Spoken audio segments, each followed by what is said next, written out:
Today.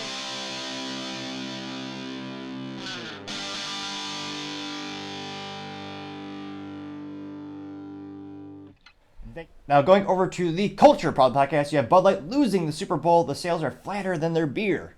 Now, this was on the X Twitter. Actually noted a couple people posted it. One in particular, I first saw it from Clay Travis, and he said, quote, Bud Light's big ad spend for the Super Bowl didn't work. Brand is still down 30% over last year, and the boycott also hit Budweiser in a big way too. The only way this brand ever recovers is with a direct apology for using, quote, chicks, unquote, with dicks, unquote. A little awkward, a quote within a quote, but nevertheless, it also accompanies by a nice graph. And graph says, super slump, change from a year ago in U.S. case volumes for 2 weeks ending February 17th. And you have Bud Light, negative 30%, which is, I don't know if the CEO will ever get in trouble. Granted, he's a former CIA operative. He's, some might say, above the law, Brandon Whitworth.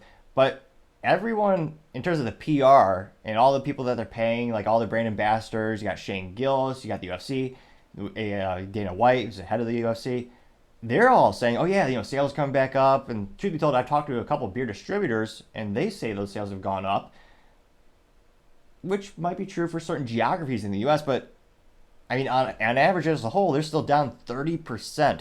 Now, it looks like Coors Light is up, increased 10%, which again is a competitor. Modelo is increased, that looks about maybe 7%, which again, Modelo in the United States is owned by Constellation Brands, I believe headquartered out of New York. Globally, the brand of Modelo is owned by Anheuser-Busch InBev, headquartered in Belgium. But in order for that fun little business fact, in order for Anheuser-Busch to merge with InBev, the SEC actually forced them to spin off the Modelo brand for the United States market. So if you believe in the Bud Light boycott, buying Modelo in the United States does in fact support a competitor. Now you also have Michelob Ultra. That looks like it's down about 4%, which again, that's kind of the sales figures actually we've seen while we've been reporting this for about a year. You have Miller Lite increased. That looks like about maybe 4 or 5%.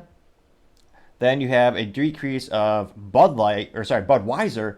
That's actually worse than before. That's actually negative around 18%, which was actually worse than we thought, because usually the other data we've seen, Budweiser down between 12 and 13% compared to the same weeks last fiscal year before the whole Dylan Mulvaney business blunder of the century. And then you also have Miller Lite. They are increased by around 7%. And again, I'm not sure how popular this person is on X Twitter, but it did get 120,000 views and 1.3 thousand likes. And pretty much everyone in the comments is roasting them, doing clip. Oh, that's clever. Not really entertaining. They actually they did a meme or meme or a little, actually no, it's not a meme, it's a little video clip of the Bud Light can with Dylan Mulvaney's face plastered onto it, Michelle Obama's face plastered onto it, and then I forget the general of the United States that changed genders, that individual's face is on it plastered, and that got 14 likes. Let's see. GTN also says, I disagree. Too far beyond an apology at this point. My line is in the sand if they come out with a Trump can, then I'll grab a 12-pack. I'll gain 7 likes. Interestingly enough, Trump did come out and say you should support Anheuser-Busch InBev because he says they're an American brand, and he says that they support, all the farmers, all the ripple effects of owning any large beverage manufacturer, which, again, supporting all those farmers is a good thing, but that just describes quite literally any beverage company on the planet. It's one of those things where it just makes more sense to support local farmers and have the local ingredients than ship them in from across the globe. So pretty much every beverage manufacturer is going to support those farmers. To me, that's not really unique. Now, scrolling down, you also have JD Sharp saying, quote, or better product, their beer still tastes terrible, unquote, getting 6 likes. Chloe, the MAGA chick, says, no surprise, unquote, getting 3 likes. Matt Loft says, best part is they legally can't believe they're owned by InBev. It's illegal for... Let me reread this quote because it sounds grammatically awkward. So again, Matt Loft says, best part is they legally can't because they're owned by InBev, and it's illegal for EU companies to come out and say women are women and men are men, unquote, getting 4 likes. Now, I'm not sure that is a law. In Canada, it is a legal offense, if you are to quote unquote dead name or quote unquote misgender someone or use the quote unquote wrong pronouns. People are actually fined and in some cases jailed and kids taken away in Canada if you don't follow those laws. Again, a friendly reminder, there are very, very few places in the world that have true free speech in the Constitution. Thank God the United States is one of those few freedom-loving places. Let's see. 8 Bartme says, quote, finally, yes, that's it. Fully throated apology and commitment to never do it again. They won't. AB is scared out of their wits from extortion from the alphabet people. They did it to themselves, unquote, getting 10 likes. Which, fascinatingly enough, scrolling down more and more, not a lot of contrarian statements. Mostly everyone just roasting Bud Light. And, yeah, it's one of those instances where, again, they're spending all the money in the world, but as we said on the show, we're not too surprised the sales aren't going up because they never addressed the elephant in the room or the Dylan Mulvaney in the room or the donkey in the room.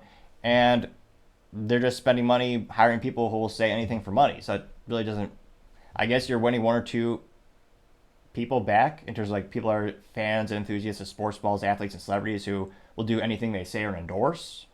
But yeah, the most important day of the year for an alcohol company, especially for a beer company, is the Super Bowl. It's the Super Bowl of their sales. I can't help but think maybe 2% of the people who tune into the Super Bowl enjoy it without being wholly inebriated by alcohol. That sounds about right. I mean, you turn into the sports balls game, I mean, all those parties have copious amounts of cheap beer. More often than not, it was Bud Light in the past. And yeah, after almost a year of them telling us, oh yeah, we the sales are going around, don't believe what you hear online. Yeah. Well, apparently those words were bullocks, as the Brits might say. Turns out their sales were not increasing at all, so I'm not too surprised that the Super Bowl did not save them no matter how much they spent. And they spent millions of dollars on additional personalities, the Super Bowl ads, which were boring as all hell, but they still paid for them. So not too surprised. Are you surprised they actually didn't do good on the Super Bowl? And in truth, I would say they're probably the party that lost the Super Bowl. Will they win next year? I would say the odds are still not good. Thank you everyone for taking the time to tune in. And yeah, we're trying to get to 4,000 subscribers by the end of the month. So if you could click that button, I would greatly appreciate it. Also, give me a thumbs up, thumbs down, or a comment to give me some additional feedback so I can learn how to make the show better and better. Lastly, don't forget to take the time to tell your family, tell your friends, tell your coworkers, heck, tell your enemies, tell anyone and everyone. Just stay safe, fight the good fight.